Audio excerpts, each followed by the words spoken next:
Dans un petit village au carrefour des Hauts-de-France, un matin, quelques camions constituent un convoi exceptionnel et s'enfoncent dans les petites rues du village pour arriver sur la zone de la Galoperie, avec comme cargaison cet immense singe sur un camion. Ces camions transportent une des attractions emblématiques du parc de la Galoperie. Appelé Big Boss, Grand Singe ou encore King Kong, il deviendra le symbole du mythique parc de la Galoperie et de ses 20 années de gloire. Bonjour et bienvenue dans cette première Mise-History, et laissez-moi vous raconter l'incroyable histoire du parc de la Galoperie.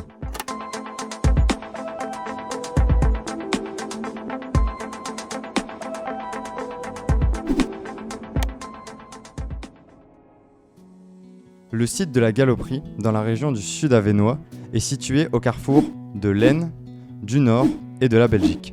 Si on remonte au XVIe siècle, et plus précisément en 1564, c'est Monsieur Galopin qui va creuser cet étang sur le site de la Galoperie, d'où le nom pour les besoins d'une forge environnante. Mais, à la fin des années 1800, cette forge va malheureusement fermer, jugée trop loin de la voie des chemins de fer. Puis, en 1871, une usine va s'implanter sur le site de la Galoperie. Pas étonnant, car dans la région à cette époque, le verre et le textile sont des spécialités de la région. Mais encore une fois, cette filature des Anorelles, nommée ainsi à cause d'un cours d'eau qui passe non loin de là, va aussi fermer à cause des innovations dans le milieu du textile et de l'industrie. Mais la Galoperie est un site qui sait se renouveler.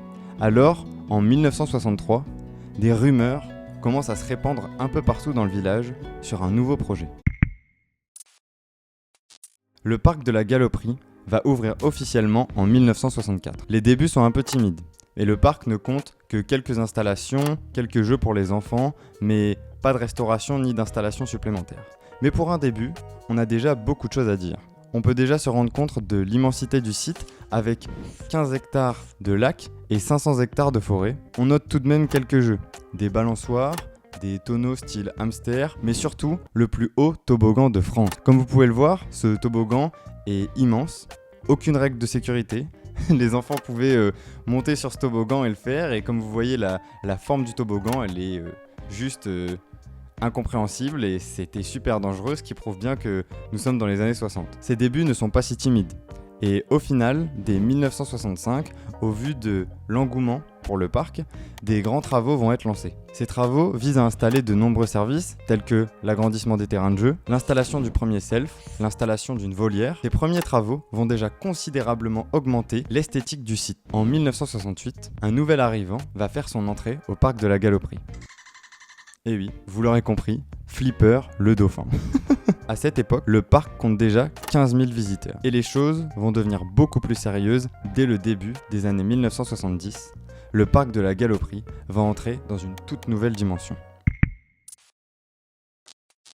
Ce nouveau pensionnaire, Flipper, va devenir la star des enfants. Le parc décide de construire un delphinarium en dur, et c'est le premier delphinarium de la sorte en France à cette époque. Ce site de la Galoperie ne compte pas que le parc. En effet, de l'autre côté de la rive, une usine va également s'installer, Color Plastic.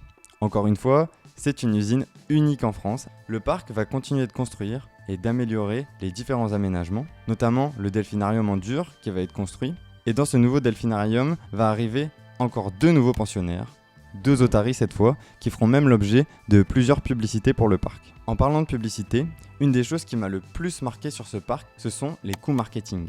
En effet, le parc réalisait différents coûts marketing, soit pour ouvrir la saison, ou alors même pendant la saison, et je trouve que c'est des coûts marketing vraiment très réussis. Par exemple, en 1970, le parc va inviter les enfants des écoles pour venir assister à des spectacles de dauphins. En 1971, une montgolfière, une montgolfière va partir du parc de la Galoperie pour déclarer l'ouverture de la saison, qui est quand même assez fou pour l'époque. Surtout que ça avait jamais été fait, étant donné que le parc de la Galoperie est le premier parc d'attractions d'Europe. 2 ans plus tard, en 1973, ce sont des parachutistes qui vont soit survoler, soit atterrir au parc de la Galoperie, cette fois-ci au cours de l'été, pour marquer le coup et donner envie aux gens de venir à la Galoperie. Car en effet, tous ces coups marketing avaient un but bien précis, faire parler d'eux, notamment dans les journaux. Ensuite, il y a d'autres événements marketing qui se sont passés, mais ces événements marketing, j'ai pas de date exacte pour les événements, mais je vais quand même vous les citer parce que ça mérite d'être cité. Par exemple, sur cet article, on voit que des catcheurs sont venus faire un spectacle sur l'eau. Des catcheurs sur l'eau, je sais pas d'où ça sort, mais également une démonstration de jumping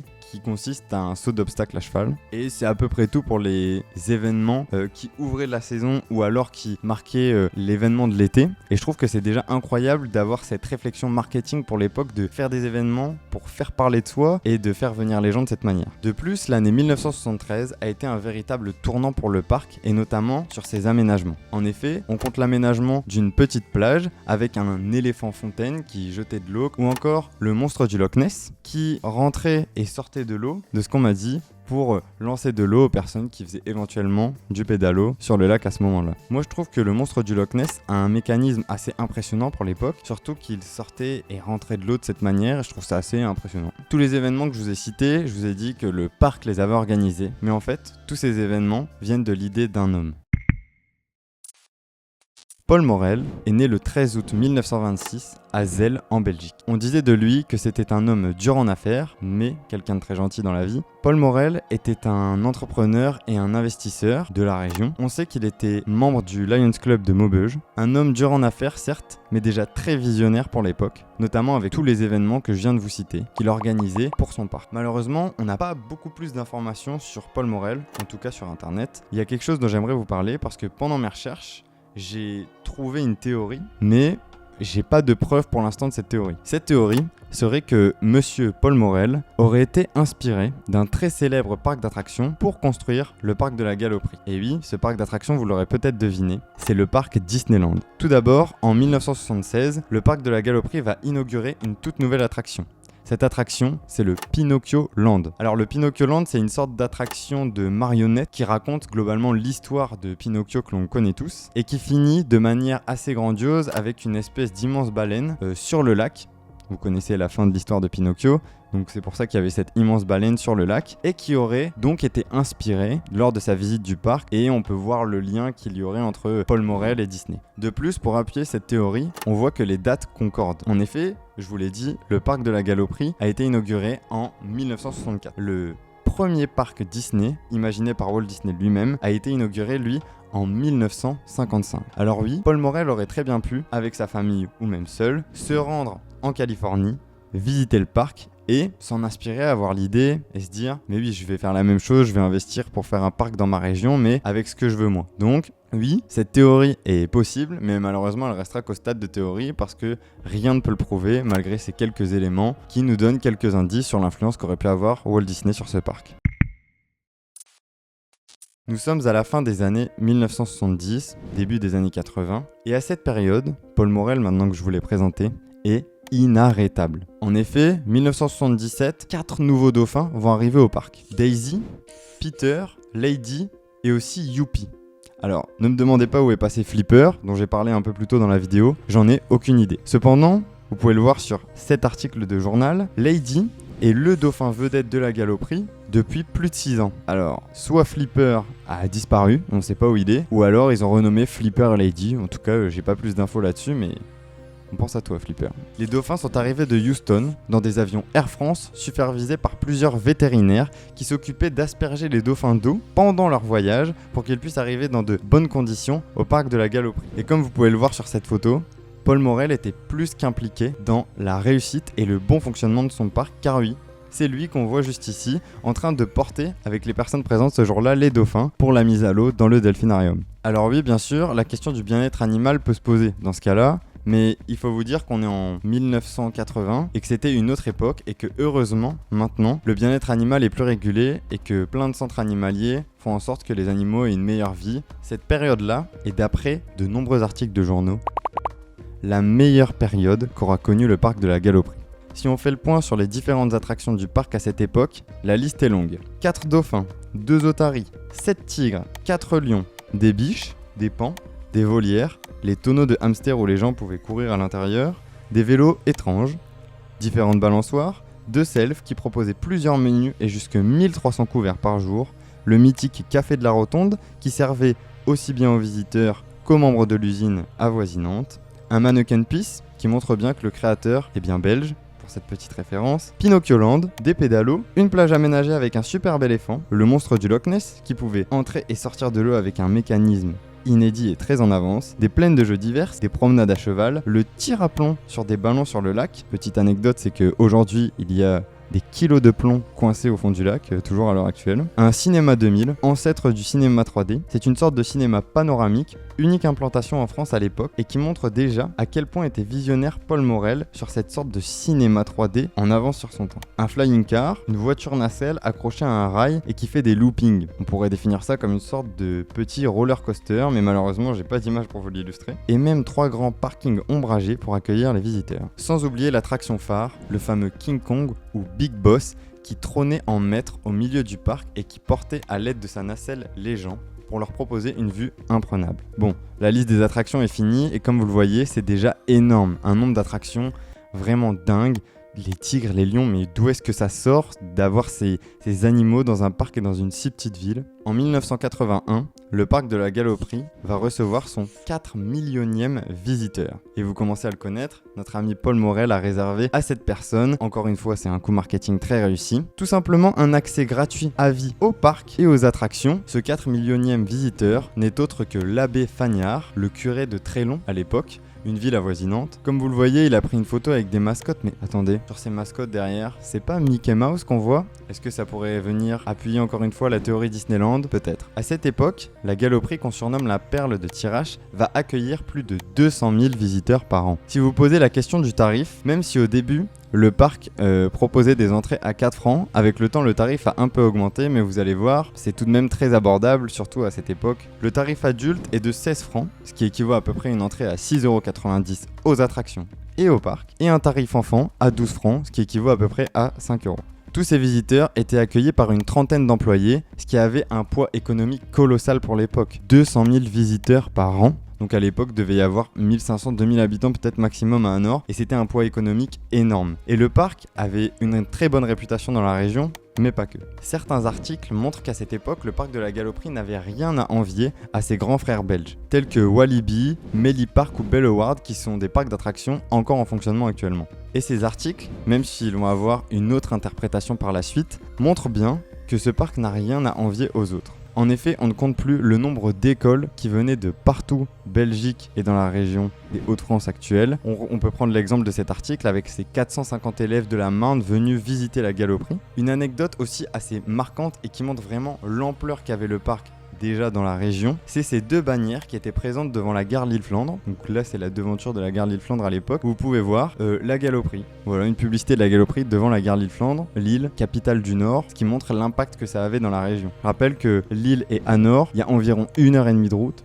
1h45 de route, ce qui montre qu'à l'époque, c'est le parc d'attractions en vogue et c'est vraiment l'endroit où tout le monde va. On ne comptait plus le nombre de bus qui venaient donc de Lille, mais également de villes de Belgique, car je rappelle qu'Anor est frontalier à la Belgique, de très proche, quelques kilomètres seulement, mais également des bus qui venaient de Paris. C'est-à-dire que les Parisiens, à l'époque, comme c'est un des premiers parcs d'attractions d'Europe, se rendaient à Anor pour avoir le droit à des attractions de ce type, qui c'était unique à l'époque. Le parc de la Galoperie est à ce moment à son prime. Il atteindra jamais un aussi haut niveau de visiteurs par an, mais les choses vont peu à peu changer pour la perle de Thiérache.